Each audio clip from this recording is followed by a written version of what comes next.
the PowerPoint presentation, and we will get going here. All right. Great. Thank you very much. Okay, so good evening, everyone. I'm Troy Salisbury. I'm the Hazard Mitigation and Resilience Manager for Hillsborough County. I'm here with my very talented team from USF and also Dewberry, and also my team as well. So first, I want to thank you all for taking time to be here tonight. Your participation in this discussion is really critical to ensuring that our community is informed, engaged, and prepared for the future.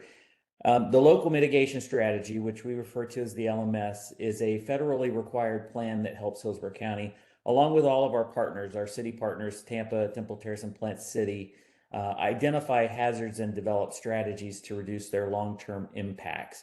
And while many of you have flooding at the forefront of your minds, understandably so, after experiencing three major storms last year, I want to emphasize that the LMS is a much more than just flooding. And of course, extreme storm events and flooding are significant concerns, and the LMS provides a framework for mitigation action that can help reduce those risks. But this plan also addresses a wide range of hazards, including but not limited to extreme heat, drought, and even technological risk like power outages and cyber threats. The key takeaway is that the LMS is not an emergency response plan. It's a proactive guide to making our community more resilient in the long run. So many of you have personally been affected by the recent disasters, myself included, and many of my colleagues, and I completely understand the frustration comes from experiencing loss and disruption. But tonight, our goal is to share information about how the LMS can help address these challenges on a much larger scale, focusing on solutions that will benefit the entire county and its municipalities over time. So that's why your input is so very important. The best plans are those developed with the community and not just for it.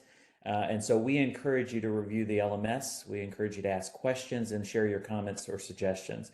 And whether it's identifying specific local risks or voicing concerns, your feedback really helps to shape a stronger, more efficient and effective plan. And you can provide input tonight through our website or by contacting us directly. We have a chat box down here where you can put your questions. We'll be kind of fielding those as we go along. But again, I want to thank you for being here and thank you for your contribution to this effort and for contributing to the resilience of our county. So I'm going to turn it over to Scott Chiquette, who is going to take us through the first portion of this, and then he is going to be tag teaming with Maggie Winder with USF, and we'll get started. Thank you very much. Next slide, please. Thank you, Troy. And thanks everybody for attending tonight. Just a quick bit about the agenda. We're going to talk a little bit more about exactly what a local mitigation strategy is, the project that we've been working on for approximately the last year. And then we're going to talk about the actual document itself, which is prepared in draft form for people to review. And that's what we're hoping to get out of this evening's session is your review comments. We'll go through it one section at a time and talk to you about what has changed since the last time for those of you who are familiar with the LMS and kind of what each section represents and what to look for if you're interested in reviewing it. And then we'll conclude with next steps and ask for your input. As Troy said, there is a chat button. It's a little bit hidden, but it's in the bottom right-hand corner of your screen, the little chat bubble. Feel free to put questions in there. We've got plenty of time tonight. This meeting probably will not last the whole time, so feel free to interject with questions. We'll answer them at the appropriate time and try to make sure that your input is heard and your questions are answered. If you go to the next slide. Next one, please. So just to set the stage, what is hazard mitigation? As Troy said, the county has been through a couple of back-to-back disasters this year, and recovery is at the forefront of people's minds. But hazard mitigation, which is the purpose of this plan, which is not directly related to these particular disasters, is actions that you can take to reduce or eliminate long-term risks to people and property in the future. So if you think about things, it ranges from things you can do to prevent new construction from being vulnerable, such as regulations and policies and planning. It can look at things like retrofitting existing infrastructure, upsizing culverts to reduce flooding in certain areas, things like that. Retrofitting buildings to make them windproof, lightning rods, the whole gamut of things. If you think about things you can do today to prevent the damages that you might have received in the two recent disasters or other types of natural disasters, that's the essence of hazard mitigation. So long-term strategies to reduce damage and suffering in the future. Next slide. There's been national studies that from one in particular from the National Institute of Building Sciences that show that for every dollar spent on hazard mitigation, or at least preventative actions, $6 in future benefits are produced. And what that means is on average, $6 are saved for every dollar the government spends on hazard mitigation, which is the reason why we go through this planning process and update these plans on a 5-year cycle to identify the strategies that Hillsborough County and its jurisdictions want to partake of in the next 5 years. Next slide. So why an LMS, or what is an LMS? Local mitigation strategy. So it is a federal requirement. There are grant programs that are available to do these mitigation projects, some of which will be available as a result of the disasters you've just experienced, some of which are available on an annual competitive basis. But so one purpose of doing this plan is to remain eligible for those grant programs. So that's the practical reason. But really, the important reasons are to understand the risk and vulnerability that you face to these hazards. And we'll talk about the list of hazards as we get into this, but they do range from droughts to hurricanes to flooding to technological things, as Troy mentioned. So it's really taking a step back and looking at what are the counties and the city's capabilities and capacity to deal with those events. What are the vulnerabilities quantified to the extent that we can, and then that information informs how we look at what strategies we want to develop and pursue, and whether that pursuit includes grant money or not, or FEMA's money or not, doesn't really matter. It's about making Hillsborough County more resilient to these disasters. So that's the purpose of the local mitigation strategy. Next slide. We are doing this strategy, as I mentioned, on a 5-year update cycle. The county's had one for quite some time now, but also simultaneous with this, through the state of Florida, there's a program for vulnerability assessments, and those vulnerability assessments kind of tie in neatly. They've focused primarily on flood, but they tie in with what the local mitigation strategy is hoping to accomplish. But they do that at a bit more granular level. And I'm going to pass it over to Maggie at USF to tell you a little bit more about that simultaneous effort. Thank you, Scott. And so as we've been discussing, there are a number of hazards that we're all looking into, and most of them are interrelated. However, the current project, there are 3 projects within one right now that we're working with the Hillsborough County to look at, to coordinate and to look at the vulnerability assessment. So in essence, we're measuring potential impacts to our community of flooding and sea level rise. We're looking at both rain events and storm surge. And in essence, it's a natural extension of the LMS. So looking a little bit more fine-grained, we are partnering with the 3 cities within the county to understand what our vulnerabilities are, and we'll go into more detail about that in further slides. But the three initiatives are really feeding into each other, and we're working with Dewberry and the county over the last year and moving into the future as we update these plans and studies to be able to really understand the county's capacity moving forward to create a safer community. All right, so kind of switching gears back to the LMS, and I might have covered some of this on the previous slide that I presented on, but so the intended outcomes of our work are obviously the most important one: to reduce risk to people, property, and critical infrastructure. Also, public awareness is a big part of that. A lot of these risks are outside of the control of the county and the three cities. A lot of the risk is to private property. So there's also a focus on how people can do things to protect their own property. I mentioned maintaining grant eligibility. That's obviously a practical consideration for the update.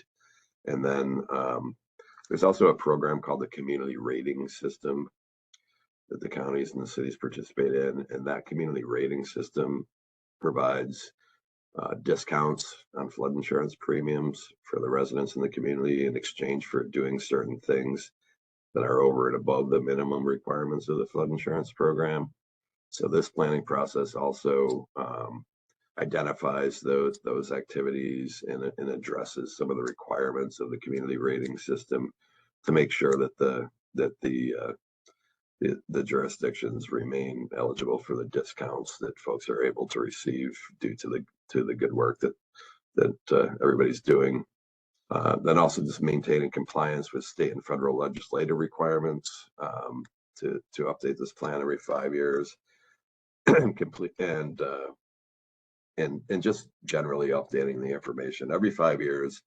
The information, the scientific information and the data that we have on risks improves.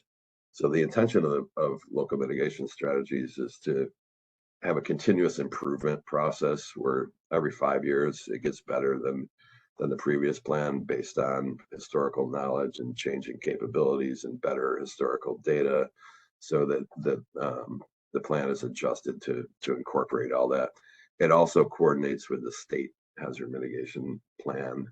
So it feeds more granular local information up to the state, and it borrows some information from the state plan to fill in gaps that may exist within the county. So the whole idea in a nutshell is to continuously improve and to incorporate local mitigation strategies kind of into the framework of municipal and countywide governance.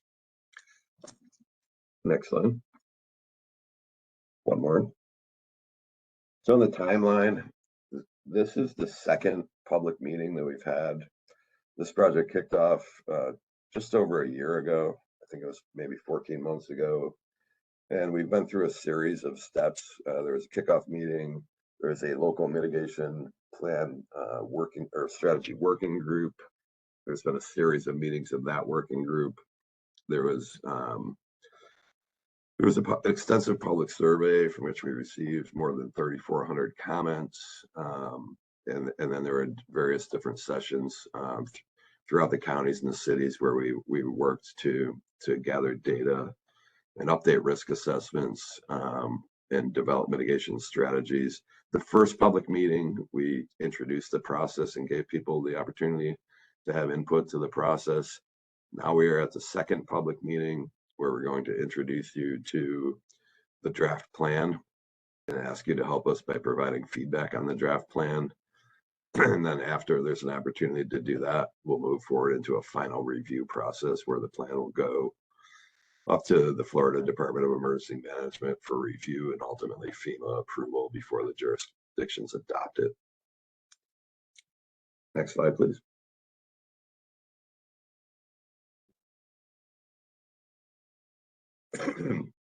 We're going to do a section by section review of the plan. And at the end, we're going to tell you how you can take a look at it yourself. I do apologize. Some of this is a little bit dry. We're talking through sections of a plan.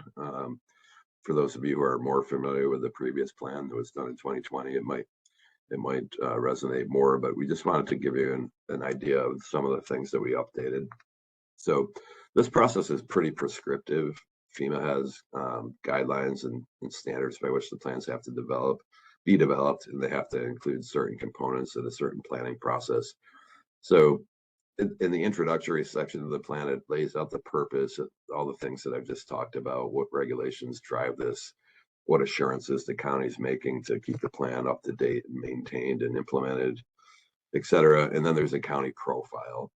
And in that profile, we've updated census figures, housing statistics, business statistics, and we've added quite a bit of emphasis in this plan since the last one on future land use policies and future land use trends. So it's not only looking at protecting things that are in harm's way currently, but also looking at how do we ensure that we have policy that prevents future changes in land use and building from worsening the problem or facing similar problems to that new construction. Next slide. The second chapter looks at the planning process. There is a process where you have to organize a committee or a group, in this case the LMS working group, who works to develop the plan and implement the plan. It has to go through a public involvement process via the survey. I mentioned one other public meeting. This is the second one, but there's also a lot of different outreach opportunities at different venues throughout the course of the year that are detailed in the plan. Coordination with neighboring jurisdictions and stakeholders. Those working group meetings not only included the documented members of the working group, but they included a lot of invited stakeholders such as large employers and the airport and other entities to participate. And then step 4, assessing the hazards, which we'll talk about in a little more detail in a minute. And then looking at the problem, we look at updating all the historic data on losses and things that have changed in the last 5 years. The USF vulnerability analysis study provides a significantly more granular level of detail on the flooding hazard in particular, and that is referenced in the plan. And then goals and objectives or directives are developed. So if you think of the assessing the risk and assessing the problem is essentially that's the homework you do before you make the investment, and the investment is the mitigation strategies that you buy into to solve your problem. So a lot of time is spent on the hazard assessment. And then lastly, activities are developed. Again, those activities range from policy planning, land use, regulatory things, building codes, to actual structural projects to prevent damages from the various different hazards. And then step 8 is an action plan. Now that we've quantified and identified our vulnerabilities and risks, identified a list of projects we'd like to perform to mitigate those risks, how are we going to implement that and turn it into an actionable plan in the next 5 years? And then there's an adoption process for the plans where the municipalities and the county commit to doing their best to implementing the plan. So if you can click one more time. We spent a lot of time on this public outreach survey, and I will tell you that the participation in the survey was the best I've seen in a long time of doing these plans. And some of the concerns, and I'll be interested in the question and answer period if people on the call agree or if these things resonate with folks. But some of the things the clear responses to the survey that were consistent kind of across the board were that hurricanes, flooding, extreme heat, and evacuation were sort of the 4 hazards that came to the front. Psychological and physical tolls of evacuation, power outages, and significant water damages to residents were noted on hurricanes, flooding, which of course can either be associated with hurricanes or independent of them. People noted that new development failed to account for proper water runoff. Drainage is always a major issue in a growing area like Hillsborough County. Residents of South Tampa and other low-lying areas often experience flooded streets. That was a large concern. On the extreme heat hazard, increased electrical costs, and health concerns, and concerns about long-term sustainability of water supply as a result of increased temperatures. And then evacuation came out as another major thing. The availability of shelters, better evacuation routes, and more efficient transportation, traffic management.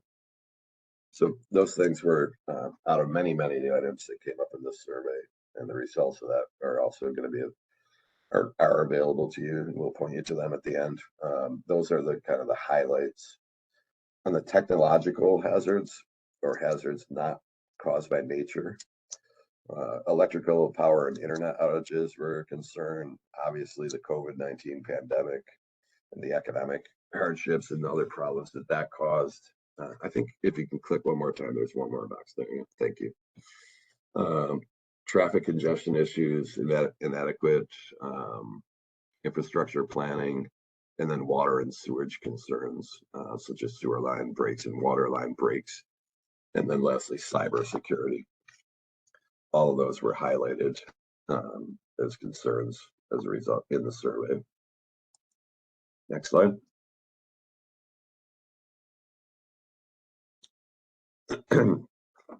We asked people to recommend activities to help inform the mitigation strategy. So recall I said, we do a hazard ID, risk and vulnerability assessment, and then also a capability assessment. Along with those two things, we look at the results of the public survey to see what people think should be done. So one survey question that stood out was many community activities can reduce the risk from natural hazards, and we asked people to rank them. So emergency services and public protection ranked number 1. Property protection was right up there. I won't read down the entire list because you all can see it, but as you can see, it's largely the immediate needs of services and preparedness, followed by individual property protection, followed by infrastructure prevention and natural resource protection, and then public education and awareness and social cohesion projects. One more click, please. So maybe 2, if you would.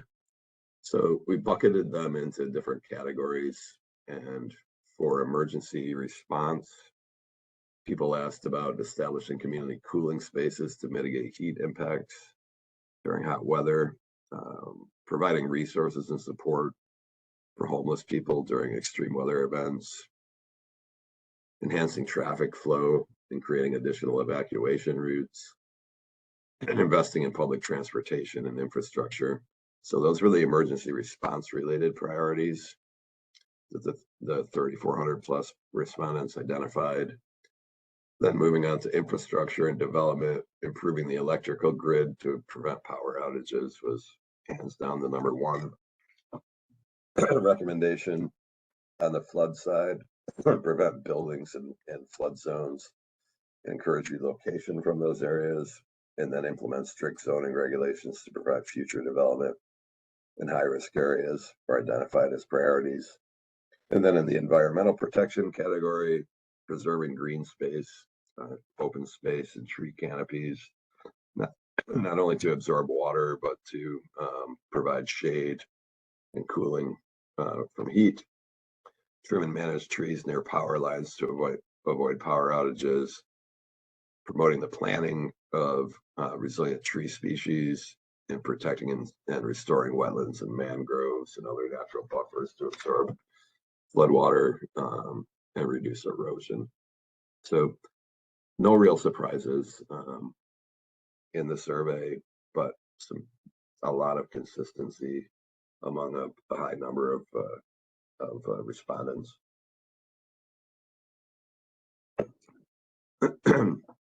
The appendices to this planning process section of the plan, all the public engagement is summarized. The detailed public survey results are in there. Communications with dam owners are documented, and then documentation of basically of the website and all the different activities that were conducted throughout the planning process are in there for people to take a look at.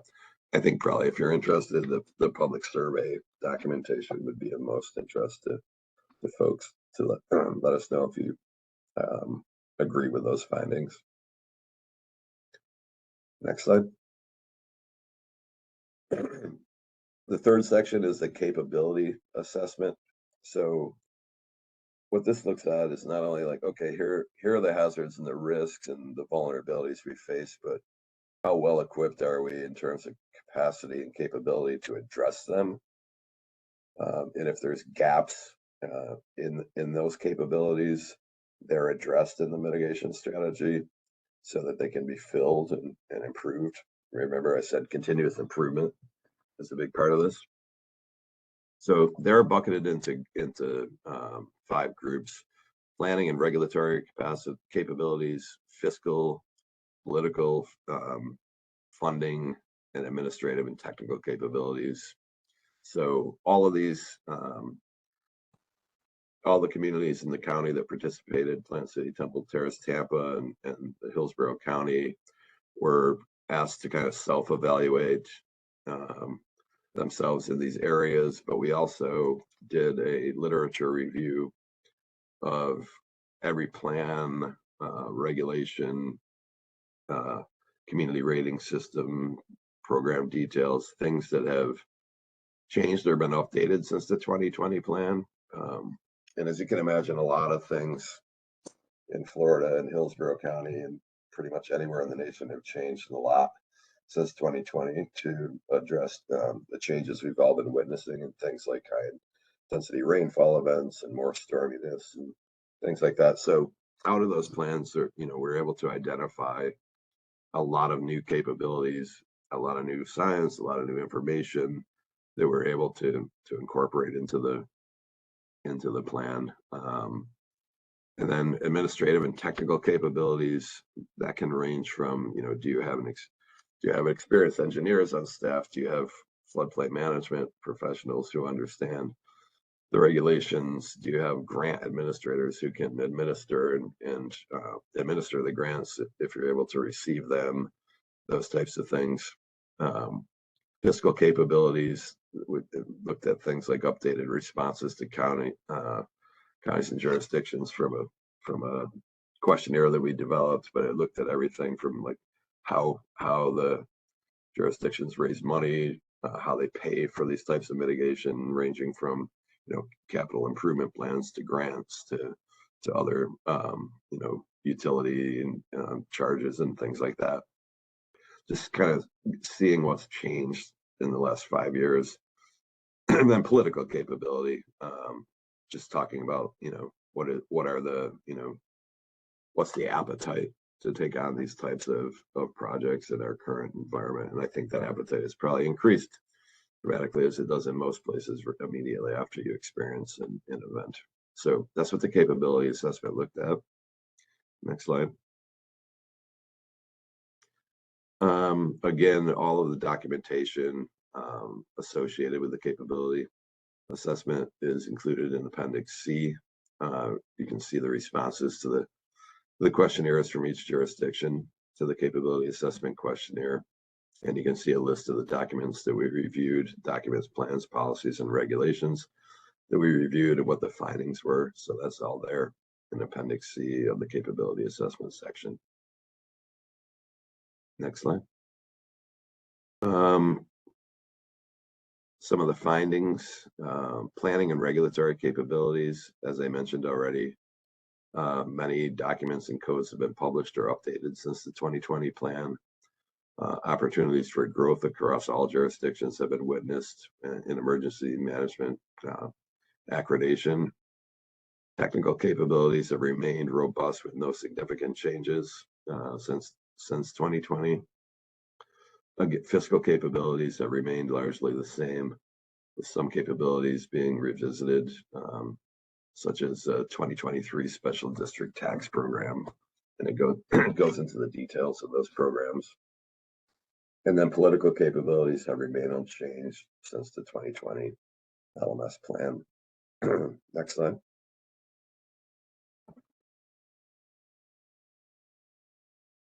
Some focus areas and guiding documents that we kind of looked at and compiled during the capability assessment.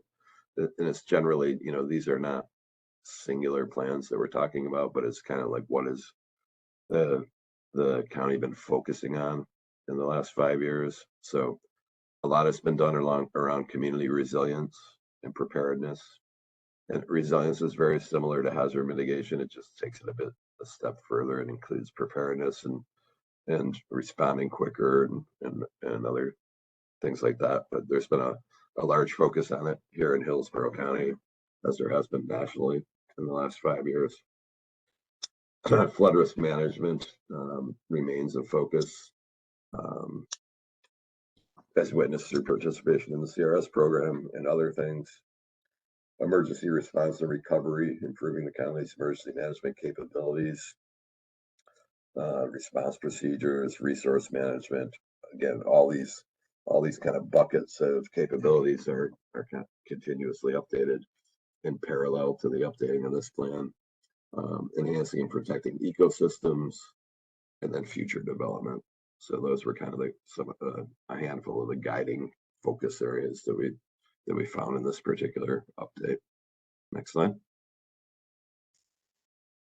The hazards that were included in the plan, I'm not going to read the list, but on the natural hazard side, all of these hazards were included and ranked along with the technological and human cause hazards.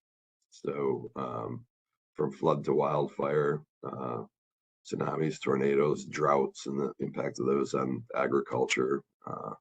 On the technological side, everything from transportation incidents to cyber terrorism, the dams and levee failures, disease outbreaks, floods and waterborne illnesses, etc. So the idea is this plan is supposed to address every hazard that might impact Hillsborough County. And of course, they're ranked, they're all ranked in the plan. And as you would suspect, flooding and hurricanes and extreme heat, things like that get more treatment in the plan than some of the other hazards that might be equal threats, but are less probable. So there is definitely a bias, maybe the wrong word, but there's a leaning towards the top natural hazards that we experience. Next slide.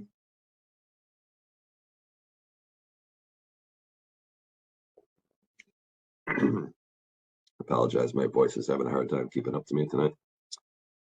So for every one of those hazards that was identified as a potential threat to the county, the risk assessment that we conducted includes the things on this slide. So we do a ranking, we do a profile of the hazard, which is just basically looking at historical occurrences, definitions of what it means, the impacts it could have on the community.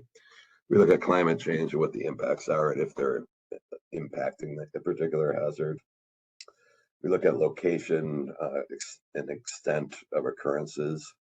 So for example, a severe hailstorm might cause less damage than a hurricane, but it might cause it over a greater area than, for example, a dam breach that might have, or a tornado that might wreak havoc, but in a much smaller area. And we look at vulnerability, exposure, and loss estimation for those hazards. So the loss estimation looks at scenarios, whether the scenario is a 100-year flood or a Category 4 wind event from a hurricane or sea level rise on a sunny day.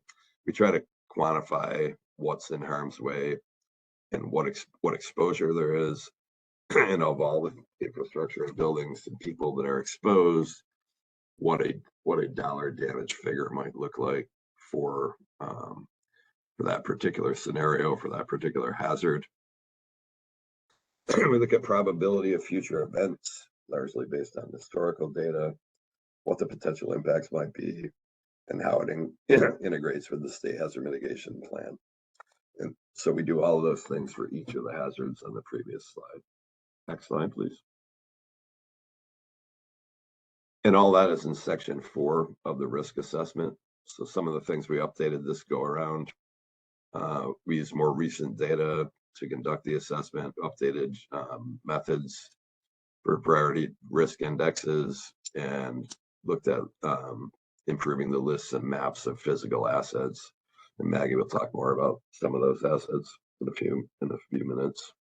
In terms of the natural hazards section, there's various different tools that we use. There's a FEMA program called HAZIS that does loss estimation for flood, hurricane, winds, and earthquake. So that was updated, or the results of the last assessment were updated.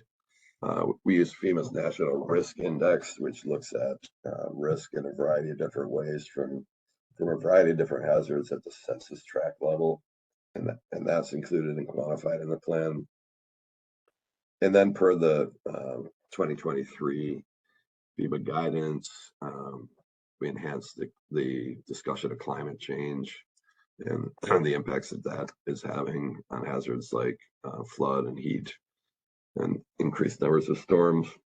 And then social vulnerability, looking at areas that are more vulnerable to the hazards because their populations are more vulnerable and not as easily able to cope with the impacts of a hazard.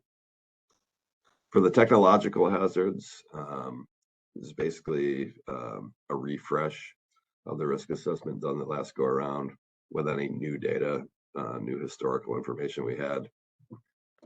And then, as I mentioned a little bit earlier, we did spend quite a bit of time creating a new section focused on future land use, detailing anticipated future hazard impacts on the county, and anticipated land use changes, and identifying areas that will be at risk in the future, and what some of that future development could do to amplify hazards that we're already facing.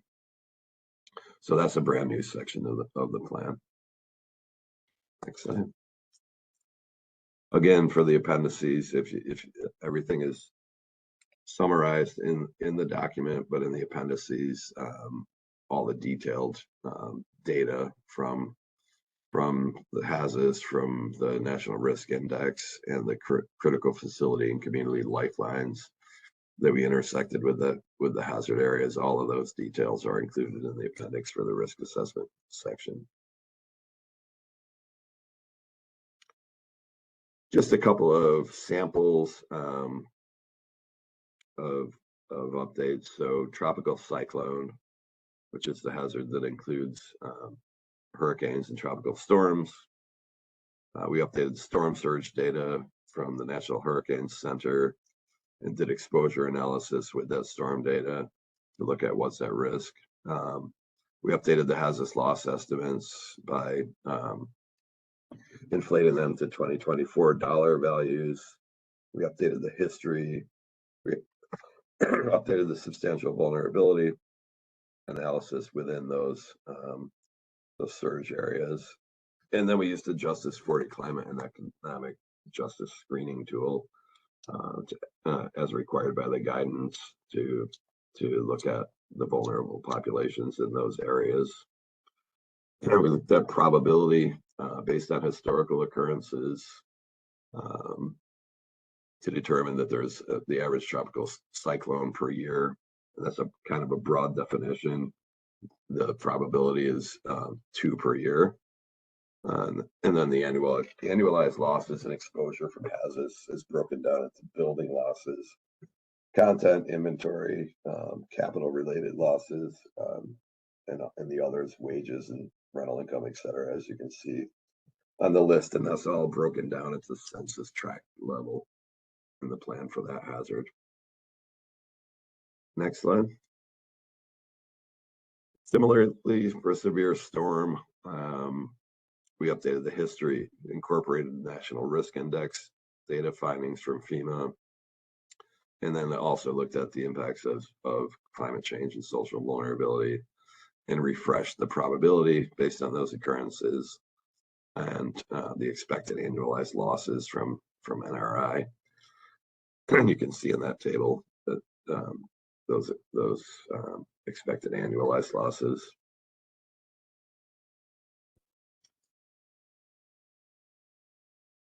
So for extreme heat, there was a kind of a significantly enhanced section on that from the 2020 plan. Included looking at the National Heat Health Information System, heat severity index, added tree canopy, an analysis of tree canopy and impervious surfaces that contribute to the urban heat island effect, updated the history of occurrences, and updated the climate impacts. So really, in the last 5 years or so, there's been a lot of emphasis on green infrastructure, taking pervious or paved or impervious or paved areas, and where possible, reducing those impervious surfaces and increasing pervious surfaces. It's called the green infrastructure. A lot of things fall into that definition. Looking at tree canopy, other things that can be done in order to curb the increase in severe heat and the impacts that it has on people. So this section had a lot of changes since the last go around. Next slide. Maggie, you want to pick up on this one? Sure. So as we described earlier, the LMS and the vulnerability assessment are linked, and they're both required. So the state has required the vulnerability assessment, and the county, like other counties in Florida, is working on a series of critical community assets that are listed by the state. So the DEP has a list of assets that we were assigned to look at. We've added to that list to make sure that we understand community-owned assets as well as privately owned assets. So this is an update. This is a little bit more, this is a list that we have now that we didn't have the first time that we did the vulnerability assessment. So we're using this to structure what we're working on, and I'm not going to read the list to you out loud, but we have essentially 5 categories. So we're looking at mobility and transportation, including evacuation routes, how we get around. We're looking at natural resources. We're looking at critical infrastructure, including agriculture. And we're looking at community facilities and emergency facilities. Those were the 4 required categories by the state, and we've added socio-demographic. So similar to what Scott was describing, we're looking at communities that might need more help, or where our most vulnerable populations might be living around the county. So next slide, please. And just to say that in this last storm season, our region saw the flood of a lifetime multiple times, right? So we hear a lot about a 100-year flood. We hear a lot about different kinds of flood, and those numbers are thrown around without fully clarifying what they mean and the likelihood of how often they'll happen and the intensity with which they'll happen. So we're working pretty hard right now to develop information that is digestible to ourselves as well as community-wide, as well to communicate risk in terms of flooding for storm surge and rain. So we want to make sure we get it right. So this is one diagram of many that we're looking at to understand how often we're experiencing floods and the predictability of that. So the vulnerability assessment that you can go ahead and go to the next slide, Yasmin. The vulnerability assessment right now is using the most updated NOAA data that is a projection for future storm surge and rainfall based on historical trends. So it's using the experiences that we've had over the last 50 years or so and predicting the likelihood of storm surge. So this is one example of how we're integrating the findings with Scott's team and the work that Hillsborough County has already done over the years for the vulnerability assessment. There are, within those 5 categories, a number of different assets that we're looking at specifically on their own. The schools here are mapped. I wanted to show you this as an example of how often one physical asset, community asset, is interdependent with other forms of vulnerability and resiliency for our community. So a number of these schools are, they're also shelters, right? So with the vulnerability assessment being linked to the mitigation strategy, being linked to an adaptation plan moving forward, we're seeking to understand what the locations of our physical assets are in relation to preparing for a storm, as well as long-term recovery and immediate recovery. So many of us experienced this summer. What we realized was that after the shelters have been activated, we have to make sure everybody's home and has a place to go before schools can reopen, right? So that's an example of what we're trying to understand for a longer term cohesive adaptation plan. As you can see, there are 2 maps here. The map on the left is looking at storm surge. The map on the right is a bathtub model looking at extreme rain. These are extreme scenarios, but we really want to understand what happened this last summer, as well as what's likely to happen in the future moving forward. Next slide, please. Thank you. All right, thanks, Maggie. So we've given you a lot of detail about the things we've done to evaluate these hazards and how it kind of graduated from the overarching big picture analysis of all the hazards into a more granular analysis of the flood hazard in particular in the vulnerability assessment. So section 5 of the plan, in my mind, the most important section, is kind of the culmination of all the background research and the capabilities and the things that we looked at. It's the mitigation strategy.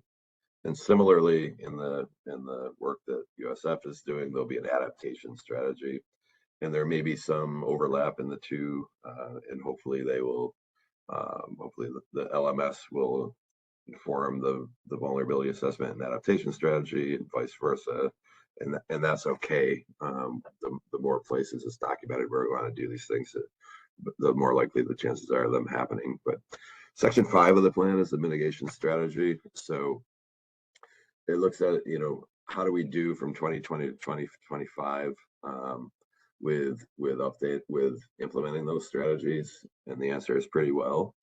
And then it looks at, okay, which ones that remain do we want to keep, which ones are no longer relevant, has our focus changed, do we want to do different projects based on things that have happened in the last 5 years, based on the risk and capabilities, etc. And then it all culminates with the goals and objectives, which are developed out of the results of the risk assessment and capability assessment, and what new things do we want to do based on those findings in the next 5 years, and how are we going to fund them, who's going to be responsible, what the schedule looks like, etc. So that's primarily what the updated mitigation strategy section of the plan does, and it details the process that was gone through to get there, and it tries to be a comprehensive range of strategies that address that lengthy list of hazards, and they fall into all different buckets, from prevention to property protection to public education to actual physical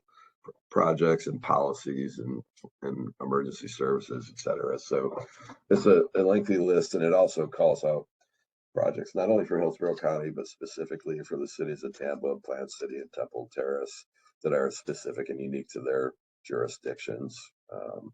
So that is in section 5 of the plan, along with the appendices.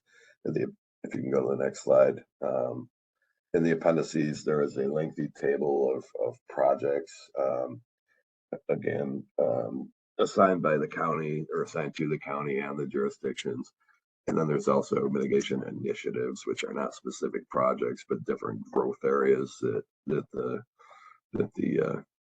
county wants to work on and move forward in the course of this update cycle. Next slide.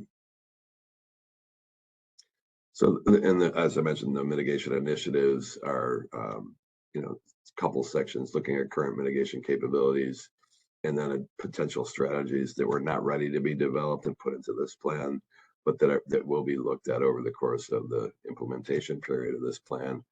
And strategies are added. The local mitigation strategy working group meets periodically, at least quarterly throughout the year. So this list that goes into this update is not a static list. It's able to change as circumstances, funding, disasters, and other things change throughout the course of the process of implementing the plan. So that's what the initiatives kind of do, is help frame those conversations as the plan is continuously updated, or the strategies are updated during that LMS implementation process that spans across the year. Next slide. There's a section on potential funding sources. That is a moving target that changes on a daily basis. It's changing now. Well, it always changes at the federal and state level as administrations change and priorities change. So it's important in that plan to keep the funding strategies and funding opportunities available. The LMS working group coordinates together, pays a very close attention to that throughout the course of the year, brings to the attention to all the participants of all the available funding as it becomes available, and kind of strategizes looking at the list of projects and how they want to, shift with the wind, so to speak, to capitalize on opportunities as they arise to do the implementation of the plan. So section 6 focuses on that. And then section 7 just focuses on plan maintenance, all the processes and procedures and governance, and how this plan is implemented over the course of the 5-year plan. So the idea is there is a structured process in place, so the plan does not just sit on the shelf and collect dust. It actually gets implemented and monitored and reviewed periodically. Next slide.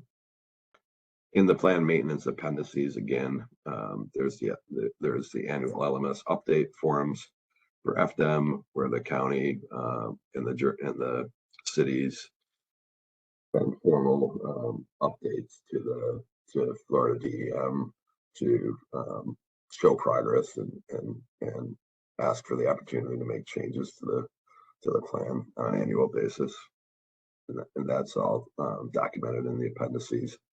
And then lastly, the Florida review tool that talks about all the conditions that need to be met by both Florida DEM and FEMA in order for the plan to be approved, so that you can remain eligible for grants.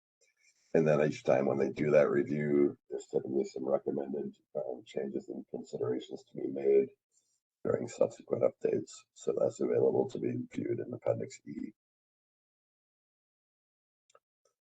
And then the plan adoption process. Once the plan is approved by Florida DEM, blessed by FEMA, they usually issue what's called an approved pending adoption letter. And then when the adoptions occur in the 3 cities in the county, the plan becomes formal, and it starts the clock ticking on the update process. Next slide. I know we're running short on time. I think we're at the conclusions. Next steps. Next slide. So we are at public meeting number 2, as I mentioned. After tonight, the plan will be made available to everybody on the call and to the public in general. There'll be a couple-week public review process, after which we'll incorporate your edits and submit the plan sometime towards the end of March to FDEM for review. We'll receive their comments and make final edits, get that approved pending adoption letter, and post the final plan and have it adopted by the county and the 3 cities. Next slide. Troy, did you want to talk about the logistics of how the plan will be made available? Yeah, Thank you very much, Scott. Appreciate the presentation and going through all of that. You and Maggie did a great job with that. So we do want your comments. We want your questions. We want your input. And so for that reason, we have a QR code on the screen here. You can utilize that to go to our public input, our HC Engage page, which will give you all of the information about the project. You can look back at our first meetings that we've had, and some of the survey results are there. It's everything LMS and vulnerability assessment. So feel free to take a look at that page. The PowerPoint presentation, which you just saw, is on there, as well as a YouTube video link will be there of this presentation if you need to refer back to something.